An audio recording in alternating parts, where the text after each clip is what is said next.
आज अपनी पेट सीरीज में हम बौद्ध धर्म की बात करेंगे।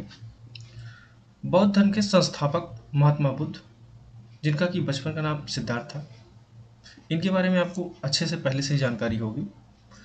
इनका जन्म 563 ईसा पूर्व में लुम्बिनी नामक स्थान पर हुआ था। पिताजी का नाम शुद्धोधन था, जो कि शाक्य गण के राजा थे। माता का नाम महामाया। इनके जन्म के 7 दिन के पश्चात ही माता जी की मृत्यु हो जाती है और इनकी मौसी प्रजापति गौतमी इनका पालन पोषण करती हैं। इनकी पत्नी का नाम यशोधरा और पुत्र का नाम राहुल है। 29 वर्ष की अवस्था में इन्होंने गृह त्याग करके आलार कलाम को अपना गुरु बनाया और 35 वर्ष की आयु में इनको ज्ञान की प्राप्ति होती है। इनके जो उपदेश लिखे गए हैं वो पाली भाषा में हैं और महापरिनिर्वाण जो है वो 483 ईसा पूर्व में कुशीनगर महाजनपद मल्ल महाजनपद का जो ये राजधानी है कुशीनगर, वहाँ पर हुई है। बौद्ध ने अपने धर्म के प्रचार प्रसार के लिए, बौद्ध भिक्षुओं को रहने के लिए बौद्ध संघों की स्थापना की और इनकी मृत्यु के बाद बौद्ध धर्म 2 भागों हीनयान और महायान में विभक्त हो गया। इनके 2 तरह के अनुयायी थे। एक थे जो गृहस्थ में रहते हुए बौद्ध के नियमों को मानते थे, वो सब उपासक की श्रेणी में आते थे, और जो लोग सांसारिक जीवन का त्याग करके पूरी तरीके से बौद्ध धर्म को अपनाते थे वो भिक्षु की श्रेणी में आते थे। इसके बाद महात्मा बुद्ध के जीवन से कुछ जुड़ी घटनाएं हैं और उनके प्रतीक और धार्मिक नाम परीक्षा के पॉइंट ऑफ व्यू से इम्पॉर्टेंट है, तो एक नज़र इस पर डालते हैं। इनके जन्म का प्रतीक कमल है और युवावस्था का प्रतीक सांड है। गृह त्याग का प्रतीक घोड़ा और इसका धार्मिक ग्रंथों में उल्लेख महाभिनिष्क्रमण के नाम से किया जाता है। ज्ञान के लिए पीपल का पेड़ का प्रतीक है और इसके लिए धार्मिक शब्दावली निर्माण का प्रयोग किया जाता है। प्रथम उपदेश के लिए चक्र का जो है प्रतीक है और धार्मिक ग्रंथों में इसका नाम धर्मचक्र प्रवर्तन के नाम से है। मृत्यु के लिए प्रतीक चिन्ह स्तूप है और इसको धार्मिक ग्रंथों में महापरिनिर्वाण नाम से जानते हैं। इसके बाद बौद्ध की मृत्यु होती है 483 ईसा पूर्व में, तो उनके जो भी शिक्षाएं हैं और जो भी नियम हैं उनको सबको सामान्य लोगों के लिए अधिक समय तक कैसे रखा जाए, कैसे आगे की व्यवस्था चलाया जाए, इसके लिए समारोह आयोजित हुए जिसमें कि समस्त बौद्धिक उपासकों और भिक्षुकों ने भाग लिया।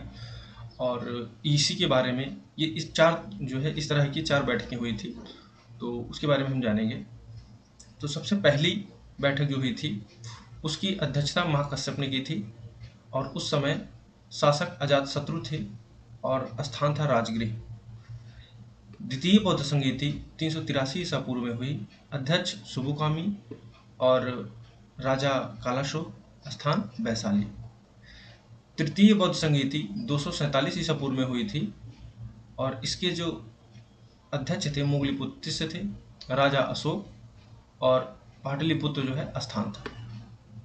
चतुर्थ बौद्ध संगीति 102 ईस्वी में हुई। अध्यक्ष वसुमित्र और उपाध्यक्ष अशोघोष। शासनकाल था कनिष्क का, स्थान था कुंडलवन कश्मीर। इस तरीके से ये 4 बौद्ध संगीतियां बहुत ही महत्वपूर्ण हैं और परीक्षा में विभिन्न रूपों में मिलेंगी आपको।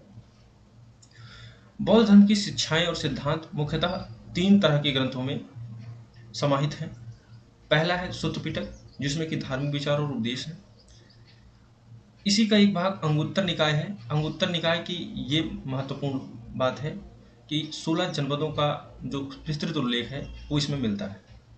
तो प्रश्न आता है कि बौद्ध के किस धर्म से 16 जहाँ महाजनपदों की जानकारी मिलती है उसमें आप अंगुत्तर निकाय लगा देंगे, ठीक है। इसके बाद अब अगला आता है विनय पिटक। विनय पिटक में भिक्षु जो होते थे उनके लिए अनुशासन, कैसे उनको जीवन अपना जीना है उसके लिए, और संघ की कार्यप्रणाली और नियम जो है संकलित है। अभिधम्म पिटक में धार्मिक विचार और उपदेशों की दार्शनिक व्याख्या, सरल भाषा में उनकी व्याख्या की गई है। बौद्ध धर्म की कुछ विशेषताएं हैं, जैसे कि ये अनिश्वरवादी धर्म है, ये ईश्वर को नहीं मानता, उसके बजाय ये मानव को ही अपने कार्यों से जो सर्वोपरि स्थान है वो प्राप्त हो जाता है, ऐसा इसका विश्वास है। पुनर्जन्म में विश्वास करते हैं। आत्मा की मान्यता नहीं है और वर्ण व्यवस्था और जाति प्रथा का विरोध है। बौद्ध के त्रिरत्न बुद्ध, धम्म और संघ हैं। अश्वघोष जो कि चौथी बौद्ध संगीति के उपाध्यक्ष भी रहे, उन्होंने बुद्धचरित नामक ग्रंथ लिखा है। और विक्रमशिला विश्वविद्यालय जो बौद्धों के लिए स्पेशलाइज्ड था, उसकी स्थापना धर्मपाल ने की है। अगर आप ये सारे पॉइंट्स याद रखेंगे तो उम्मीद है कि बौद्ध धर्म से आपको प्रॉब्लम नहीं आएगी। मोस्टली सारे प्रश्न सॉल्व हो जाने चाहिए।